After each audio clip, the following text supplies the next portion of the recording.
Hey guys, welcome back to the channel. It is 100 degrees out today, which is kind of rare for this area. So I'm in my office today and I want to talk to you guys about a few things.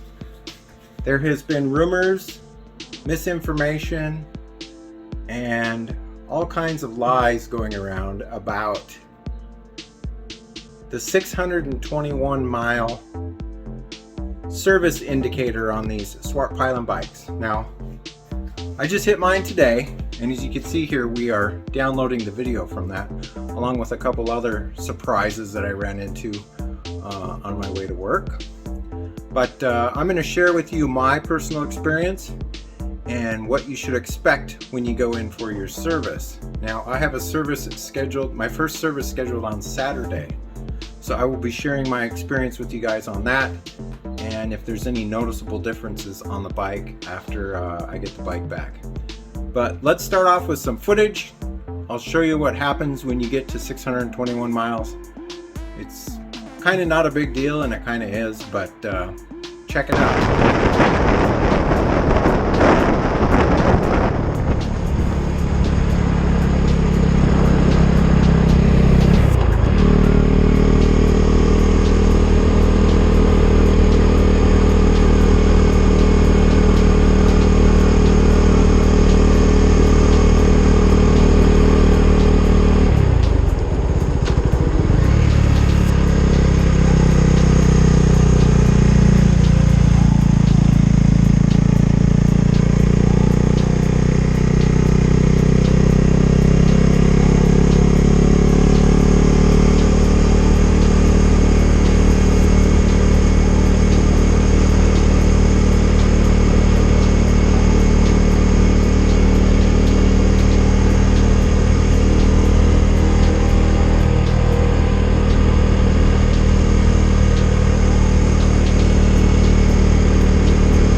So yeah, in that video there, you'll notice that the shift light turns on steady and then flashes for a bit when you hit 621 miles.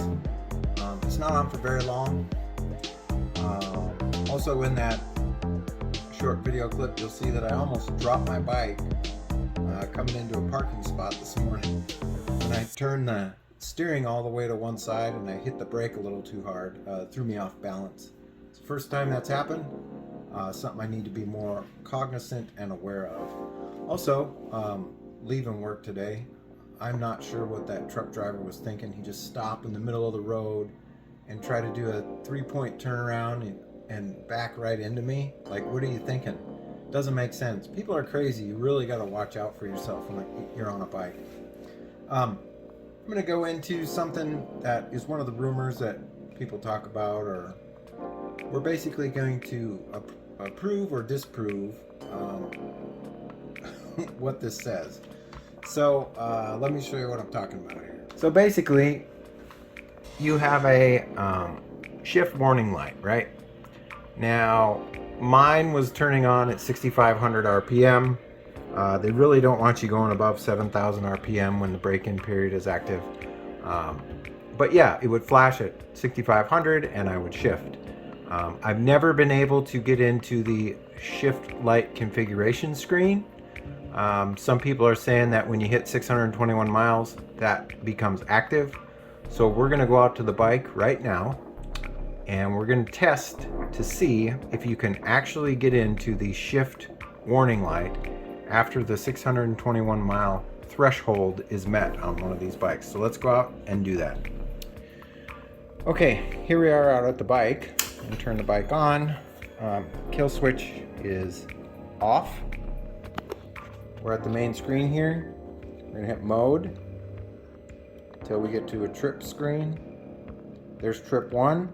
We're gonna hold down mode for 5 seconds.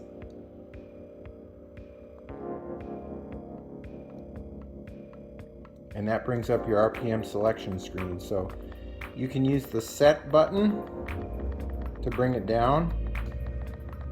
I'm going to lower it to 7,000, and then if you hold the mode, it jumps up, and you can lower it back down by holding these buttons down to change the RPM in a bigger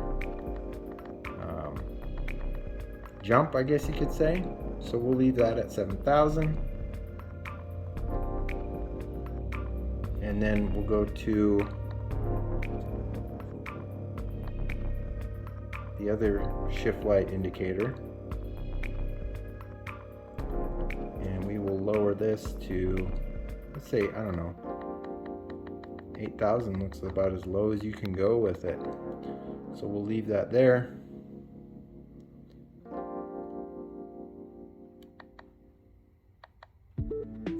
Now I don't know if that did it or if there's another button you have to push to get it to memorize your shift point. Yeah, because it jumped back up to 8,000. So let's see here. What happens if I go to 7,000?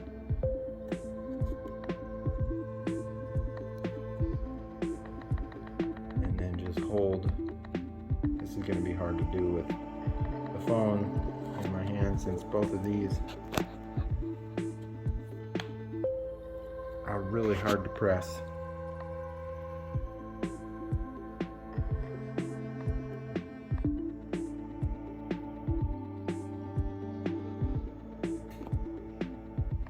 So I believe what you have to do is you have to hold both mode and set down to get it to lock in whatever RPM you want. I'll double check with the manual here. But yeah, that's true. 621 miles, it looks like you can get into your shift light settings. So yes, here we are. I was right. Once you're done setting the RPM you want, press the mode and set buttons simultaneously to lock in that RPM. Otherwise it just disappears and goes back to like 8,000 RPM or whatever it was. So yeah, shift light can be changed. It's the same thing for RPM 2. You set the speed with the mode and set buttons, and then you press the mode and set buttons simultaneously to lock that RPM in. The other thing people have said about the bike once it hits 621 miles is that their quick shifter works all of a sudden. Well, my quick shifter has worked since day one, and it worked on the way home. I don't use it that often, but I did test it and it works. I have a 2022 Husqvarna Svartpilen. Other years may vary on what happens, but as far as the 2022, your quick shifter should work just fine. Now, we're going to go into what happens at your first service, or what should happen at your first service when you go into the dealership. Okay guys, there is a ton of stuff on here. I am not going to go over every single thing on here, but one of the, see the icons with wrenches? That means that they're using some sort of a tool to check things. So it looks like here they program the shift shaft sensor. So some of you are saying that your quick shifter doesn't work. Maybe in motorcycles released in other countries it's true. So it looks like they program the shaft sensor, the shift shaft sensor. Looks like they read out the fault memory using the diagnostics tool, check the electrical system, they change the engine oil and the filter and the screens, check the brake lines, check the rim run out, so they deal with the spokes on the wheels. They check the front shock absorber, the radiator fan is functioning properly. They don't change the air filter on your first interval, it looks like there. But they just basically, they're going through and checking a bunch of stuff along with plugging in the computer to read out the ECU. So yeah, one time interval. Now you're starting to get into stuff that they don't necessarily do.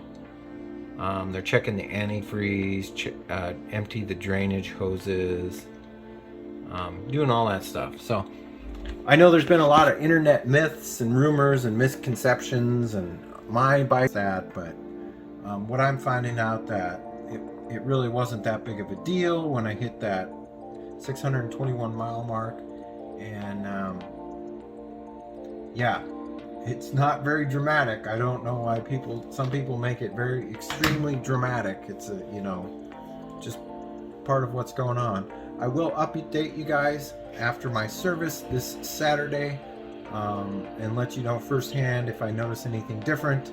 I will also show you guys the updated tilt-a-rack modifications I made to carry around the Svartpilen on the back of the Outback, as some of you were freaking out when I brought the bike home on the tilt-a-rack.